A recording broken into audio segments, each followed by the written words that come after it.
This video is brought to you by BossRootin.com with big sales on now, and PowerPerformanceProducts.com, where you can receive $10 off your purchase of Body Storm and Body Effects, the best pre-workout supplements on the market. Spencer Lazara, MMAinterviews.tv, here at the Strikeforce weigh-ins. I'm alongside Tony Ferguson, fresh off his victory over Yves Edwards and the UFC recently. Talk us through that war you had with Yves and the experience you got. It was pretty cool, actually. Beforehand, I had an opportunity to talk to him. I don't know if it's a good thing to talk to your opponents beforehand, but it's pretty cool, you know, and Yves was a nice guy, and I heard about that, so I just kind of took it with a grain of salt and listened to him. He told me basically, let's have fun.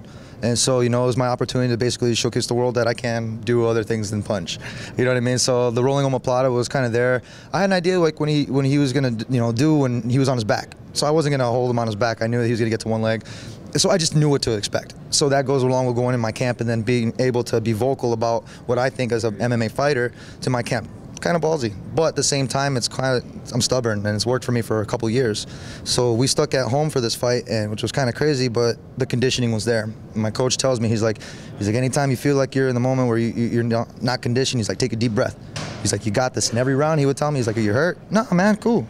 But it was just a psych thing, you know. And like, it was cool. I had my people there that got me through it, because this fight was really it was a big emotional year. It was make or break. And like I said, it's like, I didn't want to go 2-0. No, hell no, man. You want to stay here, you know. Yeah. So it was a good way to finish the year. And Yves, cool.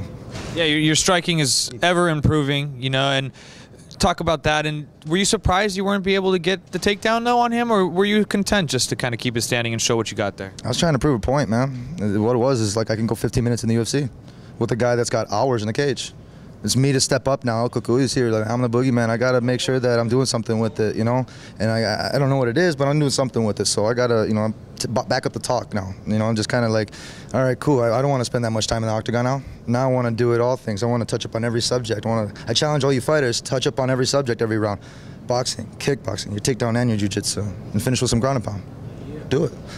Representing the Latino community, we know that's growing big. We got a fight tomorrow night, the main event, Melendez and Masvidal, 2 more guys. I mean, how important is it for you to represent that community the right way? Hey, the same way. Just actually brushed up on my Spanish back here. My buddy Weetzy over here, he's part of the UFC. It's cool, man. Just keep practicing. You know, you have to. And, you know, if you want to make a difference, you can. You know, I'm not trying to be fake. I'm not.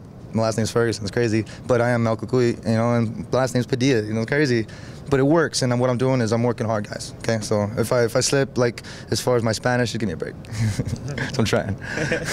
Who would you like to face? I know you're not going to call anybody out necessarily, but who are the matchups that are intriguing to you, or you think will prove more of a point as you go forward? Well, hopefully like a holiday turkey first. You know, I want to gain my weight back, try to relax a little bit. You know, I'm not worried about an opponent. It's going to come soon enough, and I know it will. You know, I'm more worried about Brock kicking Alistair's butt.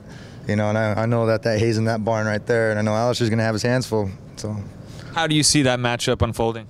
I don't know. I think I called it out on my Twitter. Follow me, by the way, Tony Ferguson XT. But I called it out. I was like, hey, second round. I think ground and pound, something, I don't know. Get him on his back like a turtle. Beat him up. Hammer fist. Brock Lesnar. Death clutch, you know? Yeah. I think it'll be more of a first round, man. If one of those guys gets an advantage, I think it's what's going to happen. Oh, yeah, I'd like to see it go in the second, just to see like his conditioning, or like the conditioning for the big guys. All right, come on. Hey, we're not asking you to go 3. How about 2? You know? How about prediction for tomorrow, Masvidal Melendez? Anything? I just hope to see a good fight. I'm in it for the sport now, and it's cool. It's like, it's something cool that I got creative with in my own head, and I'm just down to see good fights, man. That's it. Regardless if they happen quick or not, just be creative and just, like I said, touch up on all the subjects. So hopefully they do. You know, be good role models for these guys that are actually coming up in the circuit. You know, we have a lot of guys in our camp at Knuckleheads Boxing. No BS. And the one thing is they just kind of follow directions. I follow the leader, but I try not to point them in the wrong direction. You know. Okay. Give me a couple predictions also for some upcoming fights. We've got, I guess, Diaz and Condit. I like Diaz in that one. You'd be cool to spar with too. I don't know. I just think, you know, because Raza, you know, Mexican, it's cool. Okay. But otherwise, I just don't know. I haven't seen too much of the fighters. Who's the other one? Cerrone? Condit. Or Condit. Carlos Condit, right? Yeah. Okay. I haven't seen him fight that often. I know Diaz is scrappy, bro, and I know that probably Condit might want to take him down, but he's, you know, he's crafty on his back. I would love to see you train with Nick Diaz. I think that'd be great for you. It'd be cool, like, to go up there. Like, I'm trying to like do that a little bit here. I was talking with Weetzy, and he's gonna point me in the right direction over in Temecula. So whose camp's out there? You know, so hopefully get my wrestling out there, and you know, some other stuff. I told him I want to stick around home. Death clutch is awesome. When I got a guy I need to prepare for a certain way, I got my blueprint of how I need to go with things. And so I'm gonna try something new in 2012, which is get like John McCarthy and, you know, Dan Henderson and all these guys that have been around the game and the expert guys, like Yves Edwards kind of guy. Pick his brain. You know, he's funny because we'll go back and forth on our Twitter. He's like, man, next time I'm gonna wear steel shin guards. You know, I gotta cut it short because my buddy Eddie Mendes got a fight tomorrow. Okay. We gotta get him some food. Let's do it. But let's get another interview in. MMA interviews, okay? Right here. Spencer Lazar is bad.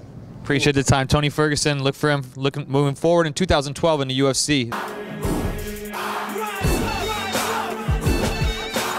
Godspeed and party on.